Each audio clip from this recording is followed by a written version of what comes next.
Doctor Sasmit Patra. माननीय अध्यक्ष महोदय, आज इस घड़ी में जब हम आपको स्वागत कर रहे हैं, मैं मेरे पार्टी बीजू जनता दल की तरफ से, हमारे माननीय नेता और माननीय मुख्यमंत्री श्री नवीन पटनायक जी की तरफ से हम आपको वेलकम करते हैं, अभिनंदन करते हैं और ये आश्वासन के साथ करते हैं मान्यवर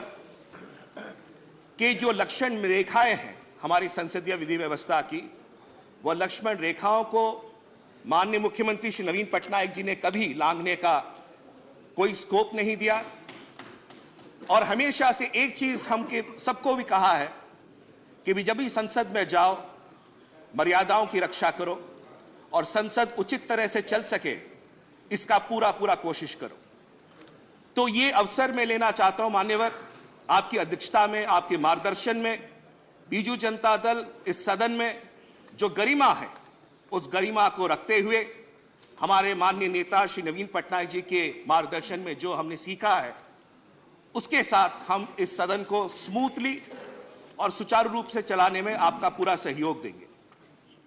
मान्यवर, मैं ये अवसर लेना चाहता हूं ये कहने के लिए that you are a distinguished man of law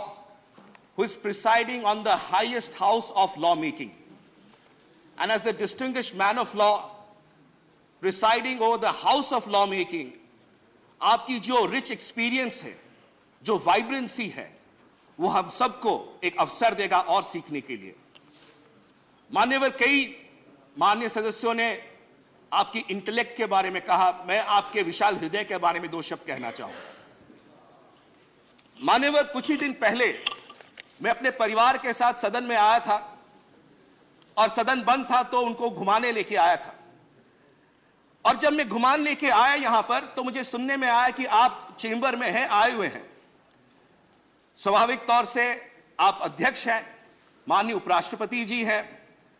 तो अपॉइंटमेंट लिया जाता है, प्रोटोकॉल लिया जाता है और उसके बाद आपसे मिला जाता है। पता नहीं मुझे क्या हुआ, मुझे लगा आपसे मैं मिला एक दो बार, मुझे लगा कि नहीं,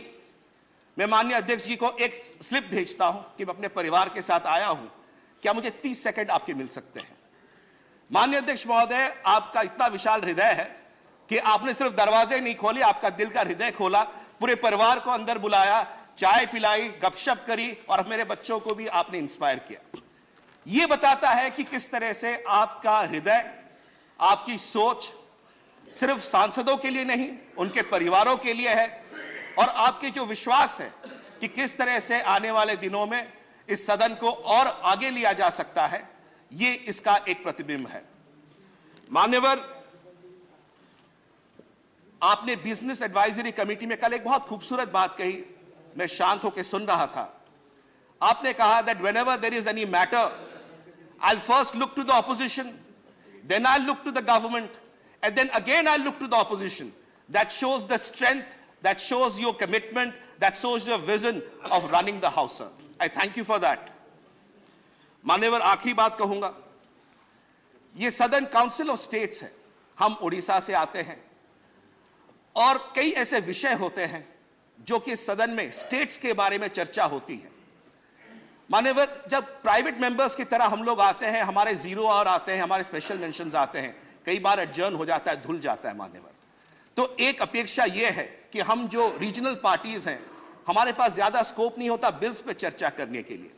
तो ये जो जीरो आवर्स रहते हैं, स्पेशल मेंशंस रहते हैं, अगर इसमें कोई प्रावधान आप करें जिससे कि रीजनल पार्टीज जो स्टेट से चल के आती हैं, इस काउंसिल ऑफ स्टेट्स में अपनी आवाज को और रख सके, ये काउंसिल ऑफ स्टेट्स का जो सोच है, उस सोच को और गरिमा देगा।